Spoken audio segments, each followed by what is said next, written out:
오늘 본문에는 중풍병 걸린 사람의 이야기가 나옵니다. 이 사람은 중풍병이 걸려가지고 혼자서는 움직일 수도 없는 사람입니다. 그런데 예수님께 가면 병이 낫는다라는 얘기를 듣고 친구들에게 부탁을 했습니다. 그래서 친구들이 이 사람을 들것에 들고 예수님께 갔습니다. 그런데 이미 사람들이 꽉 들어차가지고 들어갈 수가 없었습니다. 그래서 이 사람들은 어디로 올라갔습니까? 지붕으로 올라갔습니다. 아이고 목사님, 지붕 어떻게 올라가요? 우리나라 지붕은 뾰족하지만 중동 지역의 지붕은 평평합니다. 자, 중동 지역 또 네팔 이런 데는 지붕이 평평해요. 왠지 아세요? 비가 안 오기 때문입니다. 비가 오는 지역, 비나 눈이 많이 오는 데일수록 지붕이 뾰족합니다. 저기 양주에 가면은 아세안 휴양림이라고 있어요. 아세안 자연 휴양림이라고. 거기 가면은 이제 동남아시아의 각국의 집들을 펜션처럼 만들어 놨단 말이에요. 거기 가면 말레이시아, 인도네시아 이런 데 집은 지붕이 엄청 뾰족합니다. 왜 그럴까요? 비가 많이 오니까. 그리고 저기 북유럽, 핀란드, 노르웨이, 스웨덴 이런 데 집들 지붕도 뾰족합니다. 비가 많이 오니까. 그런데 이스라엘은 비가 별로 안 오기 때문에 지붕이 평평합니다. 네팔 보셨습니까? 네팔은 내 집 지붕이 뒷집 앞마당이죠. 그렇게. 왜냐하면 경사가 져 있으니까 뒷집은 나의 집보다 높이 있고 내 집 지붕을 앞마당으로 공유하더라고요. 그렇게. 그래서 이 친구들이 이 사람을 들고 지붕으로 갔습니다. 우리는 지붕을 석가래로 막고 하지만은 이때 당시에는 흙집이기 때문에 손으로 뜯어져요. 손으로 뜯으니까 집안에 먼지가 날립니다. 소리가 납니다. 사람들이 갑자기 조용해지고 웅성거리기 시작합니다. 이게 무슨 일이야? 지붕을 보니까 누가 지붕을 뜯고 지붕을 뜯은 다음에 사람이 내려오는 거예요. 얼마나 당황스럽겠어요. 속으로 얼마나 화가 나기도 하고 짜증이 나기도 하겠어요. 그런데 그 자리에 계신 예수님이 아무 말씀을 안 하고 계시는 겁니다. 그런데 그 침상이 딱 내려왔을 때 보니까 이유를 알겠어요. 중풍병에 걸려가지고 몸을 움직일 수 없는 사람이 너무너무 미안한 표정으로. 왜? 그 사람들에게 해를 끼쳤으니까 그 중풍병 환자는 얼마나 미안하겠어요. 근데 자기 병 고치는 게 중하니까 그래도 눈 찔끔 감고 거기 누워 있는 겁니다. 그때 예수님이 말씀하십니다. 첫 번째로 하신 말씀이 뭡니까? 네 병이 나았다. 이게 아닙니다. 뭐라고 하십니까? 작은 자야 안심하라 라고 그랬습니다. 왜? 이 사람은 지금 이 방 안에 있는 사람들 모두에게 배를 끼쳤기 때문에 얼마나 마음이 불안하고 염려가 되겠어요. 예수님이 주변 사람들에게도 들으라고 하신 말씀이죠. 이 사람한테 뭐라고 하지 마라. 그리고 그 사람한테도 안심해라. 그렇게 얘기하신 겁니다. 자, 여기까지는 이해가 됩니다. 근데 이 다음에는 뭐라고 얘기를 해야 되겠어요? 내가 병을 고쳐줄게. 네 병이 나았다. 이래야 정상 아니겠어요? 근데 예수님이 이 다음에 뭐라고 얘기하시죠? 안심하라 다음에 뭐라고 얘기하시죠? 너의 뭐가 나았다? 죄사함을 받았다. 네가 죄사함을 받았다. 이게 참 생뚱맞은 얘기죠. 이 중풍병자가 죄를 지어봐야 무슨 죄를 얼마나 많이 지었겠어요. 누워있는 것밖에 없는데. 그런데 이 사람한테 네 죄사함을 받았다라고 하니까 이 사람도 당황스럽고 주변 사람도 당황스러운 거죠. 이 중풍병자는 지금 자기에게 있는 가장 큰 문제가 뭐라고 본 거예요? 얘기해 보세요. 뭐라고 본 거예요? 얘기해 보세요. 중풍병이라고 본 거죠. 그래서 이 민폐를 무릅쓰고라도 그 병을 고치러 내려온 겁니다. 근데 예수님은 지금 이 중풍병자에게 가장 큰 문제가 병이 아니라 뭐로 보신 거죠? 죄사함으로 본 거예요. 죄로 본 것이다 이 말입니다. 아니 이게 어떻게 그 중풍병자가 별로 죄진 것 같지도 않은데 어떻게 그렇게 봤을까? 어제 우리 교회에 주세움 시네마라고 했습니다.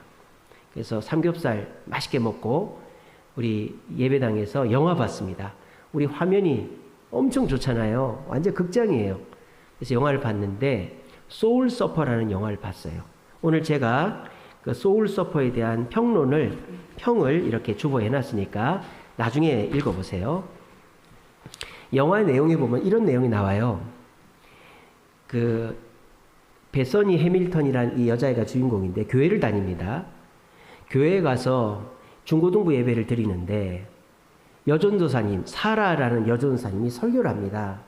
근데 이렇게 화면에다가 어떤 거를 확대한 걸 보여주는 거예요.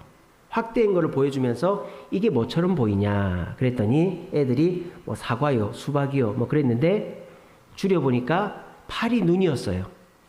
또 꾸불꾸불한 거가 보이는데 이게 뭐로 보이냐 그랬더니 애들이 뭐 뇌요 막 그렇게 했어요.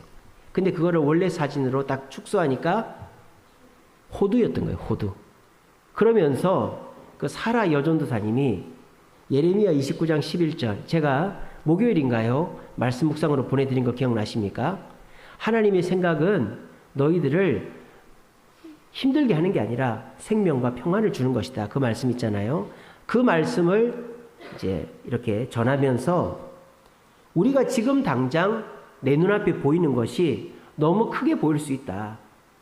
하지만 하나님께서 우리 인생을 전체로 볼 때 그거는 절대 이상한 게 아니라 그거는 정상적인 것이고 나중에 더 좋은 일이 생길 수 있다. 이렇게 아이들에게 설교를 하더라고요. 그런 내용이 나와요. 근데 그 영화의 주인공인 베서니 해밀턴이 13살 때 그 서핑을 하다가 상어가 팔을 물어가지고 팔을 물고 가버렸어요. 팔이 없어져 버렸어요. 그러니까 이 13살짜리 소녀가 얼마나 충격을 받았겠어요. 그러니까 그 소녀에게 있어서 가장 중요한 문제는 뭐죠? 내 지금 팔이 없어진 거죠. 근데 하나님은 그 소녀의 인생을 전체로 볼 때 그 팔이 없어진 게 가장 큰 문제가 아니었다는 거예요. 그게 뭐냐? 그 영화에 보면 이런 내용이 나옵니다. 그 사라라는 여전도사님이 그 학생들을 데리고 멕시코 선교 여행을 갑니다.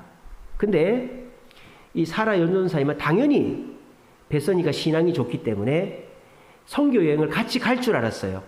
그래서 베서니 너도 갈 거지? 그랬더니 저는 못 가요 이러는 거예요. 왜 못 간 줄 알아요?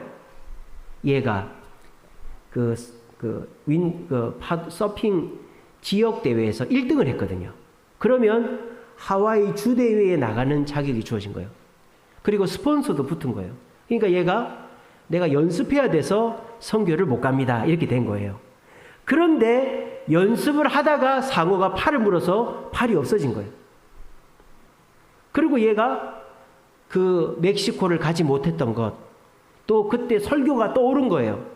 그러면서 전사님을 찾아와서 왜 저한테 이런 일이 생겼는지 모르겠어요. 그렇게 얘기를 했어요. 그랬더니 이 여전사님도 울면서 나도 왜 이런지 모르겠다. 하지만 우리 작게 보지 말고 크게 보자. 하나님의 뜻이 있을 거야. 그리고 이 베서니가 선교 여행을 갑니다. 어디로 가느냐? 태국 쓰나미 선교 여행을 가는 거예요. 쓰나미 현장. 근데 거기를 갔더니 쓰나미 때문에 온 동네가 난리인데 특별히 꼬마들이 부모를 잃은 꼬마들이 많이 있는 거예요. 근데 그 꼬마들이 맨날 바다에 가서 노는 애들이 바다에 들어가질 않는 거예요. 왜? 엄마 아빠를 잡아먹은 바다가 너무 무서운 거예요.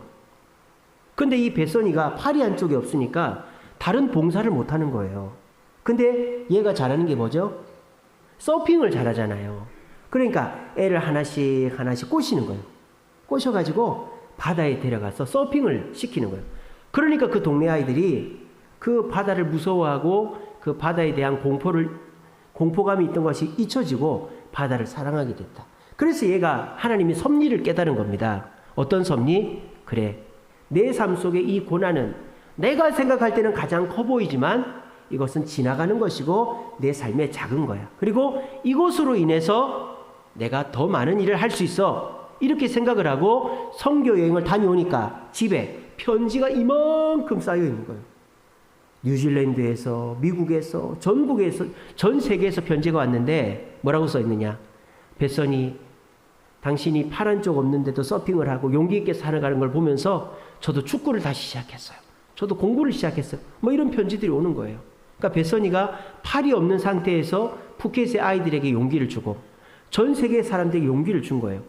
그리고 다시 서핑을 했는데 1등을 못했어요. 맨 마지막 파도를 탔는데 그게 점수로 인정이 안 된 거예요. 근데 얘는 맨 끝에 아빠가 막 항의를 하자고 하니까 항의하지 말라고. 나는 만족한다고. 나는 내가 서핑을 해서 많은 사람을 행복하게 또 희망을 준 것에 만족한다고. 그렇게 얘기를 했어요. 그리고 이 벳서니가 맨 끝에 뭐라고 얘기하느냐. 기자들이 막 물어봅니다. 만약에 당신이 팔이 없던 때로 돌아갈 수 있다면 돌아가시겠어요? 하니까 뭐라고 했을까요? 예 했을까요? 아니요라고 그랬어요. 그러면서 한 말이 걸작입니다. 이거는 실화입니다, 여러분. 지금 제가 하는 얘기는 실제로 다 있었던 얘기고 벳서니가 실제로 했던 얘기들이에요. 벳서니가 이렇게 얘기합니다. 제가 지금 한 팔이 없지만 저는 더 많은 사람을 안아주고 있는걸요. 이렇게 얘기했어요. 13살짜리 꼬마가 할 수 있는 말이겠어요? 그게 어떻게 해서 된 일일까요? 인생에 팔이 한 짝 떨어져 나가는 가장 큰 문제를 하나님의 섭리를 깨달으면서 극복했기 때문이에요.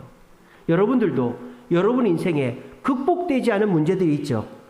하나님이 살아계셨으면 나한테 이렇게 하실 수가 있어? 우리 엄마를, 우리 아빠를, 우리 할아버지를, 우리 할머니를, 내 건강을, 내 미래를 이렇게 짓밟을 수가 있어? 라는 과거의 아픔과 상처들이 있지 않습니까? 아직도 거기에서 헤어나오지 못하고 계십니까? 여러분, 어떤 거를 그것만 보고 있으면 그게 뭔지 몰라요. 근데 멀리서 보면, 시간을 두고 보면 그게 전체적으로 뭔지 알게 되어지는 거예요. 지금 여러분 인생에 가장 큰 문제가 뭡니까? 돈입니까? 건강입니까? 자녀입니까? 여러분, 그게 가장 큰 문제가 아니에요. 가장 큰 문제는 죄입니다. 죄. 목사님, 저는 죄를 별로 안 짓는데요. 제가 무슨 죄를 짓습니까? 그렇죠. 여러분들이 뭐 거짓말을 합니까? 욕심을 부립니까? 여러분들이 게으르기를 합니까? 여러분들처럼 부지런한 분이 누가 있습니까?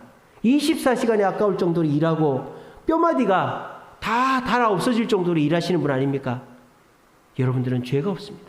근데요, 성경이 말하는 죄는 그런 죄뿐만이 아니에요. 성경에서 헬라어로, 그리스 말로 죄라는 단어는 하마르티아예요. 하마르티아. 하마르티아의 뜻이 뭔지 아십니까? 나쁜 짓 이런 게 아니에요. 관역에서 벗어나다 이런 뜻이에요. 그러니까 원래 자리에서 벗어나면 죄인 거예요. 우리가 왜 죄인이라는 말일까요? 죄를 지어서 거짓말을 하고 욕심을 부리고 살인을 하고 해서 죄인이 아니고 하나님 없이 하나님과 상관없이 사는 그 삶이 죄라 이 말이에요. 더 심각한 건 뭔지 아십니까? 하나님 없이 사는데 아무 문제가 없으면 그 사람은 진짜 심각하게 사는 거예요. 끝에 가가지고 난리 나는 거죠. 여러분, 사람이 겪는 정신적인 병 중에서 가장 최악의 병이 뭐예요? 정신적인 병 중에 가장 최악의 병이 뭐예요? 치매예요. 치매. 저희 아버지가 지금 치매로 누워 계십니다. 저희 아버지는요, 혈압약도 안 드셨습니다. 당뇨약도 안 드셨습니다. 이빨도, 저도 이빨이 굉장히 좋습니다. 이빨도 다 자기 이빨입니다. 근데 치매가 오니까요, 사람을 못 알아봅니다. 걸어 다니질 못합니다. 밥을 침대에 멍하게 누워 있습니다. 여러분, 내가 정신적으로 문제가 있는데 그걸 모르고 있다. 최악이죠. 육체적으로 가장 최악의 질병은 뭘까요? 문둥병입니다. 문둥병. 귀가 떨어지는데, 코가 떨어지는데, 문둥병 걸린 사람 보셨어요? 눈알이 빠집니다. 문둥병 심한 사람은 눈알이 빠져요. 그리고요, 문둥병 걸린 분들 예전에 나환자촌 사진을 보니까 귀가 떨어져 나가면 소리가 안 들려요. 여기다가 뭘 이렇게 대요. 이래야 소리가 들리거든요. 근데 문둥병 걸린 사람의 특징이 뭔지 아세요? 내가 아픈 줄을 몰라요. 귀가 떨어져도 눈이 빠져도 통증이 없어요. 근데 내 모습은 괴물이 돼 있는 거예요. 영적으로 최악은 뭔지 아십니까? 하나님 없이 사는데도 아무 문제 없이 살아가는 것입니다. 오늘날 영적으로 최악의 질병을 앓고 있는 사람들이 얼마나 많은지 몰라요. 더 심각한 것은 예수를 믿으면서도 교회를 안 나와도 아무 문제가 없는 사람입니다. 교회를 안 나오는데 나는 여전히 돈을 잘 벌고, 교회를 안 나오는데 나는 여전히 즐겁고, 하나님께 나오지 않는데 내 삶에 아무 문제가 없으면 그 사람은 최악의 인생을 살고 있는 것입니다. 지금까지 그런 인생 살아오신 분 계십니까? 이 시간 주님 앞에 나온 것이 나에게 축복인 줄로 믿으시길 바랍니다. 하나님은 버려두십니다. 나오지 않는 자 버려두십니다. 세상에 가나안 성도가 600만 700만 있다고 합니다. 물론 그들에게도 다 이유가 있겠죠. 목사님한테 실망하고, 교회에 실망하고, 성도들과 다투고, 여러 가지 이유들이 있겠지만, 그럼에도 불구하고 아버지 앞에 나오지 않는 그 사람, 나오지 않는데 마음 불편하지도 않고, 하던 사업 더 잘 되고, 자식 서울대학 가고 이러면 그 사람은 죽을 때 심판대 앞에 서서 예수 안 믿고 땅에서 편안하게 사는 사람들보다 더 땅을 치고 후회를 하게 된다 이 말입니다. 그럼에도 불구하고 오늘 이 자리에 내 자의로 나왔건 누구의 이끌림으로 나왔건 주님 앞에 나와 오늘 이 말씀을 듣는 이 순간이 나에게는 축복의 순간임을 굳게 믿으시기를 바랍니다. 오늘 이 중풍병자의 가장 큰 문제는 중풍병이 아닙니다. 왜 아닐까요? 이제 그게 중요하겠죠. 이제 그 얘기를 하겠습니다. 아니, 중풍병이 걸려서 몸을 못 움직이는 이 사람에게 가장 큰 문제가 중풍병이지 어떻게 죄야? 보세요. 중풍병이 나았다고 칩시다. 예수님이 중풍병만 고쳐줬다고 칩시다. 그러면요, 2-3달 후에 또 다른 중풍병이 생기게 됩니다. 중풍병이 다시 걸린다는 말이 아니고, 내가 중풍병에 나았다고 내 재정적인 상황이 좋아지는 게 아니죠. 내가 중풍병에 나았다고 사람들이 다시 나를 따뜻하게 맞아주는 게 아니죠. 내가 중풍병에 나아도 또 다른 문제들이 생기게 돼 있단 말입니다. 이게 뭡니까? 바로 불만족입니다. 우리 인생의 가장 큰 문제는 돈이 아닙니다. 자녀 문제가 아닙니다. 건강 문제가 아닙니다. 바로 불만족입니다. 불만족. 만족하지 못하는 것. 만족하지 못하면 그 어떤 것을 주어도 그 사람은 행복할 수가 없다 이 말입니다. 이 세상에서 돈 욕심이 제일 많은 사람이 누굴까요? 가난한 사람 거지일까요? 돈 욕심이 제일 많은 사람은 대기업 회장들입니다. 이 세상에서 권력 욕심이 제일 많은 사람이 누굴까요? 대통령입니다. 이 세상에서 건강 욕심이 제일 많은 사람이 누굴까요? 김종국 씨예요. 그 사람은 하루에 4번씩 운동합니다. 저는 그렇게 하기 싫어요. 완전히 족쇄 아닙니까? 먹는 것도 제대로 못 먹고. 이 세상에서 인기 욕심이 제일 많은 사람이 누굽니까? 탑스타들입니다. 여러분 보세요. 그 사람들한테 만족이 있을까요? 대통령한테, 대기업 회장한테, 보디빌딩, 몸 좋은 몸짱들한테, 탤런트들한테 만족이 있을까요? 그 자리에서 내려와야 만족이 있는 거예요. 착각하지 마세요. 나도 대기업 회장처럼 됐으면, 나도 권력이 있었으면, 인기가 있었으면, 나도 건강해지면 만족할 텐데 더 이상 바라는 게 없을 때 아니란 말이에요. 그게 주어져도 또 다른 문제가 생겨서 2-3달 안에 금방 불만족하게 돼 있다 이 말입니다. 그게 멀리서 보면 우리의 인생이 그렇다 이 말입니다. 여러분들의 인생을 멀리서 보십시오. 지금이 너무 비참하고 고난이 많아 보입니까? 멀리서 보고 나중에 보면 그때가 행복했던 때였다라고 고백할 때가 얼마나 많이 있습니까? 근데 지금이 너무 행복한데 돌이켜보면 그때 내가 왜 그렇게 살았지?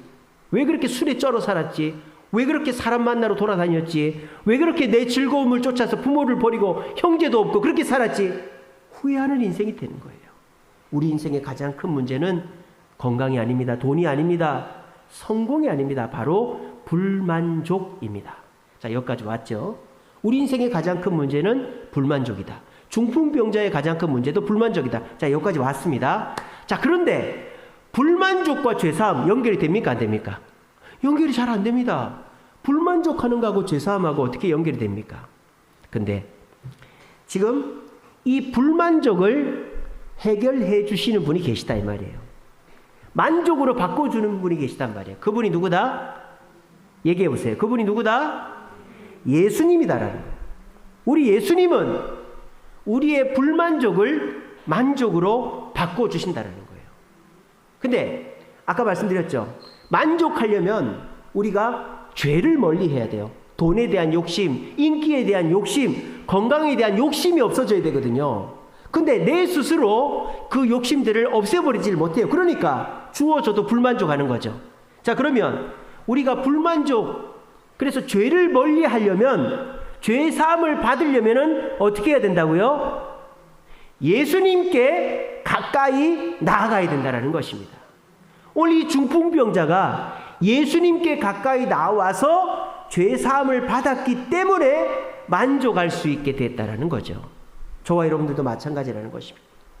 우리가 내가 원하는 것을 얻는 것보다 더 중요한 것은 예수님께 나오는 것이다라는 거예요. 시편 103편 5절 말씀입니다. 하나님은 좋은 것으로 우리를 만족해 하사 독수리같이 새롭게 하시는 분이다라고 얘기하고 있습니다. 불만족한 삶으로 주어져도 불만족하고 이루어도 불만족하고 얻어도 불만족하면서 항상 얼굴이 어둡고 무표정하게 살아가시는 저와 여러분, 이 시간 주님께 나오면 우리 주님이 주는 것을 만족하게 생각하면 우리에게는 참된 만족이 주어진다는 사실을 굳게 믿으시기를 바랍니다. 누가복음 15장 말씀에 탕자 비유가 있습니다. 탕자에게 있어서 가장 큰 문제는 뭐였을까요? 돈이었습니다. 돈. 부모의 유산을 물려받는 것이었습니다. 근데 부모가 아직 안 돌아가셨어요.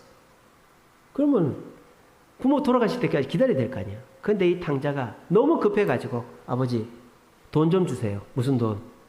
여기 있다. 아니 이거 말고요. 제 몫의 유산을 주세요. 얼마나 아버지가 황당했겠어요. 아니 내가 살아있는데 유산을 달라니 이게 무슨 말인가. 근데 그 아버지가 유산을 줍니다. 자, 이 탕자의 가장 큰 문제가 해결이 됐습니까? 안 됐습니까? 됐잖아요. 그죠? 자기가 생각할 때 가장 큰 문제는 돈이니까. 그래서 돈을 받았단 말이에요. 돈을 받아가지고 외국으로 가가지고 그 돈을 가지고 마음껏 씁니다. 술을 엉망진창으로 마시고 친구들을 사귀고 사고 싶은 걸 다 사서 자기가 하고 싶은 대로 다 하고 삽니다. 왜? 그걸 바랬으니까. 근데 문제는 뭐예요? 그게 2-3달밖에 못 가더라는 거예요. 술을 먹으면 예상치 못한 문제가 생깁니다. 내가 술을 맛있어 먹다가 술이 나를 먹게 되면 정신을 잃고 안 하던 실수를 하고 심지어는 남을 해치기까지도 합니다. 그런 일들이 벌어집니다. 그리고 내가 돈으로 샀던 친구들이 내가 돈 떨어지니까 나를 떠나가게 됩니다. 그리고 내가 돈 있을 때는 맛있는 걸 마음껏 먹었는데 돈 떨어지고 나니까 쥐염 열매를, 돼지나 먹는 쥐염 열매를 먹게 된 것입니다. 아버지 유산을 받으면 죽을 때까지 행복하게 떵떵거리며 살 줄 알았습니다. 그런데 그 돈이 2-3달 만에 떨어지고 나니까 아버지 집에 있을 때보다 더 비참한 존재가 됐고 불만족이 다시 찾아오게 됐는데 그 불만족은 더 심각한 불만족이었다라는 것입니다. 자, 그런데 그 탕자는 다시 만족하게 됩니다. 어떻게 해서 만족하게 됩니까? 다시 돈을 많이 벌고 친구들이 돈을 빌려줘서 만족하게 됩니까? 어떻게 해서 만족하게 됩니까? 얘기해 보세요. 그렇죠. 누구에게 돌아갑니까? 아버지에게 돌아가는 거예요. 아버지에게 돌아갔더니 자기가 아버지에게 유산으로 받았던 돈만큼을 다시 못 받아도 만족하게 되었다는 겁니다. 여기에서 만족의 비결이 뭐다? 만족의 비결은 내가 원하는 것을 얻는 것이 만족이 아니라 아버지 곁에, 나를 사랑하는 사람 곁으로 가는 것이 만족이다라는 거예요. 우리는 무엇입니까? 예수님 곁에 매주일마다 교회 나오고 말씀을 듣고 내 삶을 돌아보면서 내 영적인 가장 큰 문제는 불만족이지 라는 것을 깨닫고 불만족을 해결하는 방법은 내가 원하는 만큼 돈을 벌어서, 내가 원하는 만큼 성공해서, 내가 원하는 만큼 인기를 얻어서가 아니라 예수님 곁에서 예수님 말씀을 듣고 그분의 말씀에 순종하면 나에게 만족이 있는 것이지 라는 것을 깨달을 때 우리는 진정한 행복을 누리게 되어지는 것입니다. 오늘 이 자리에 나오신 저와 여러분들은 참 잘 오신 것입니다. 왜? 세상 사람들은 지금도 참된 만족이 뭔지 모르고 내 눈앞에 있는 그것을 얻으면 만족한다라고 생각하고 삽니다.